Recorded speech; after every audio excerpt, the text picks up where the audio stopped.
성경 말씀 유다서 17절부터 23절 말씀입니다. 21절 말씀만 봉독을 해드리겠습니다. 하나님의 사랑 안에서 자기를 지키며 영생에 이르도록 우리 주 예수 그리스도의 긍휼을 기다리라. 이 본문 내용을 가지고 신앙관리라는 이런 제목으로 잠깐 말씀을 나누겠습니다. 성지순례를 로마와 터키 쪽을 다녀온 적이 있습니다. 터키의 이스탄불에 가보면 소피아 성당이 있습니다. 한때 그곳이 동로마 제국이었고 기독교 국가였습니다. 이스탄불을 콘스탄티노플이라고 불렀죠. 그런데 그곳이 오스만 제국의 1453년에 함락이 되면서 기독교가 사라져버립니다. 이방의 권력과 타종교가 들어오니까 지금은 그곳에 기독교가 없어졌습니다. 오스만 제국이 들어와서 처음부터 기독교를 박해한 것은 아니라고 합니다. 하지만 그들은 서서히 기독교에 불이익을 주기 시작을 했다는 것입니다. 세금을 과도하게 부과한다든지 또 기독교 자녀들의 사유 진출을 막는다든지 개종한 자에게는 특혜를 주는 식으로 기독교를 괴롭히기 시작을 했습니다. 세월 속에서 이제 기독교가 없어진 겁니다. 여러분, 우리는 지금도 이 세상에서 믿음 관리를 잘 하셔야 됩니다. 세상은 자꾸만 우리 믿음의 영역을 침범하고 있다는 것을 알아야 됩니다. 어지러운 세상에서 우리 신앙을 잘 지키는 주님의 은혜가 계시기를 바랍니다. 첫 번째는 거룩한 믿음 위에 자신을 세우라라고 말씀합니다. 우리 인생을 어디에 세우느냐가 중요합니다. 내가 어디에 서 있느냐가 대단히 중요합니다.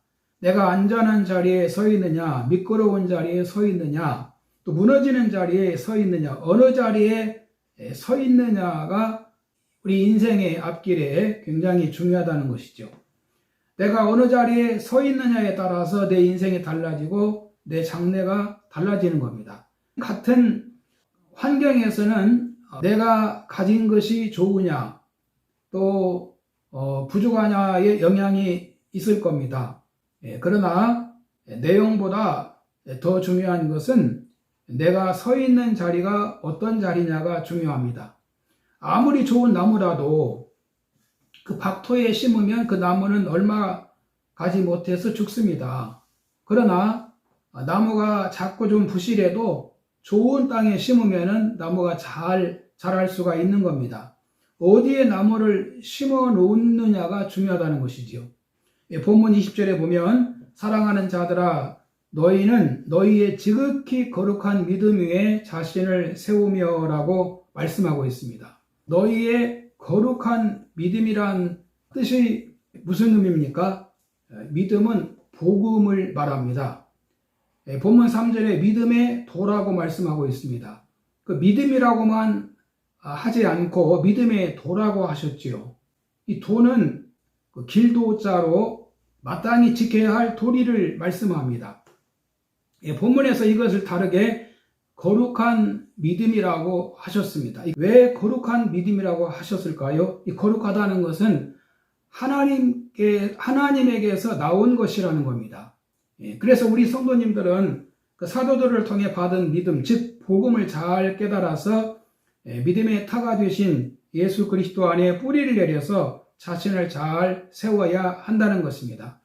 세상 유혹에 미혹되지 말고 예수 그리스도께서 주신 복음의 근거에서 영적 성장을 이루라는 것입니다.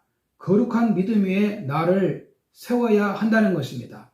두 번째는 성령으로 기도하며 살아야 한다고 말씀합니다. 본문 20절에 성령으로 기도하며 라고 말씀하십니다. 에베소 6장 18절에 모든 기도와 간구로 하되 무시로 성령 안에서 기도하고 라고 하셨습니다. 저는 그 성령으로 기도하며를 어떻게 하는 것이 성령으로 기도하는 것일까 생각해 봤습니다. 주님이 가르쳐 주신 기도 방법이 성령으로 기도하는 기도 생활이 아닐까 생각을 하는데요. 여러분, 예수님이 가르쳐 주신 그 기도 방법이 기도의 표준이지 않습니까?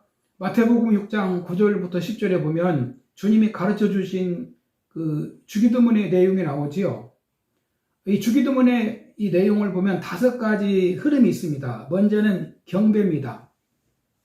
하늘에 계신 우리 아버지여, 이름이 거룩히 여김을 받으시오며. 경배의 기도입니다. 다음은 나라의 임하옵시며 뜻이 하늘에서 이룬 것 같이 땅에서도 이루어지이다. 이 복음을 통해서 하나님 나라가 확장되게 해달라고 기도하라는 것이지요. 세 번째는 오늘 우리에게 일용할 양식을 주옵시고 우리 삶에 필요한 기도를 하라는 것입니다. 우리 건강을 위해서, 생업을 위해서, 또 자녀들을 위해서, 또 우리 주위를 위해서, 우리 삶에 필요한 모든 것을 위해서 기도하라고 말씀하시지요. 네 번째는 우리에게 죄 지은 자를 사하여 준 것 같이 우리 죄를 사하여 주옵시고, 우리 연약함과 죄를 고백하며 회개하고 그리고 이웃과의 평화를 위해서 기도해야 된다는 것입니다. 우리는 죄가 들어오면 그것을 마음에 담아두지 말고 하나님께 토설을 해서 용서를 받아야 되는 겁니다. 지난번 그 폭우로 강남 일대가 완전히 물바다가 됐습니다. 그러나 양천구는 배수가 잘 되어서 지난 3년간 홍수 피해가 없었다는 것입니다. 배수가 잘 돼서 홍수 피해를 피할 수 있었던 것처럼 죄가 자꾸 이렇게 찾아오고 또 죄에 걸리면 우리는 그 죄를 자꾸 토설을 해서 없애야 되는 겁니다. 그리고 이웃과의 평화를 위해서 기도하라고 말씀합니다. 끝으로 우리는 시험에 들게 마옵시고 다만 악에서 구하옵소서. 우리 보호를 위한 기도입니다. 여러분, 우리가 기도하면 성령님이 우리 기도를 도와주시고 성령님도 우리를 위해서 친히 기도하신다고 말씀을 하십니다. 그러므로 어려울 때일수록 기도에 힘써야 되고 또 열심히 기도할 때 하나님의 성령이 우리 기도를 도와주시고 빌바를 알게 하시고 또 하나님의 뜻대로 기도하도록 인도해 주실 줄로 믿습니다. 세 번째는 하나님의 사랑 안에서 우리 자신을 지키라라고 말씀합니다. 여기 21절에 보면 하나님 사랑 안에서 자신을 지키며 영생에 이르도록 우리 주 예수 그리스도의 긍휼을 기다리라. 우리는 하나님의 사랑을 받은 자입니다. 예수님의 대속의 은혜를 입었습니다. 그래서 우리는 하나님의 사랑 안에서 우리 자신을 잘 지켜야 됩니다. 이스라엘 백성들은 하나님의 사랑 안에서 자기들을 지키지 못했습니다. 이스라엘 백성들은 하나님이 그들을 애굽에서 구원해 주셨지만 어려울 때 불평하고 원망하고 그리고 하나님께 죄를 짓습니다. 홍해를 건너게 하시고 원수들의 추격을 따돌리시고 새 생명을 주셨지만 하나님의 약속을 믿지 않고 하나님을 불신합니다. 또 젖과 꿀이 흐르는 가나안 땅을 주셨지만은 하나님만을 섬기지 않고 우상 숭배하고 배신합니다. 하나님의 사랑 안에서 자기들을 지키지를 못합니다. 하나님의 은혜를 헛되게 했다는 것입니다. 지금도 이런 사람들이 있다는 것입니다. 본문 4절에 보면 이는 가만히 들어온 사람 몇이 있음이라. 그들은 우리 하나님의 은혜를 도리어 방탕한 것으로 바꾸고 홀로 하나이신 주제 곧 우리 주 예수 그리스도를 부인하는 자니라. 이 말씀을 하면서 5절에 가서 보면 너희가 본래 모든 사실을 알고 있으나 내가 너희로 다시 생각나게 하고자 하노라. 주께서 백성을 애굽에서 구원하여 내시고 후에 믿지 아니하는 자들을 멸하시며.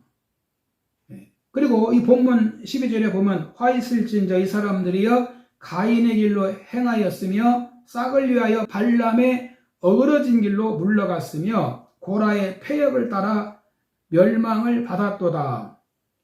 그러니까 주의 사랑 안에서 자신을 지키지 않은 사람들은 멸망했다는 것입니다. 소망이 없다는 것입니다. 이런 사례들을 이 본문에 보면 자세히 말씀을 하고 있습니다.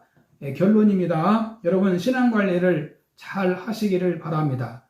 주님은 우리가 어려움도 감당할 인류에 허락지 않았습니다. 다 우리가 잘 되기 위해서 우리를 살펴주시고 그리고 또 우리를 인도해 주십니다. 그러므로 항상 믿음으로 살아야 됩니다.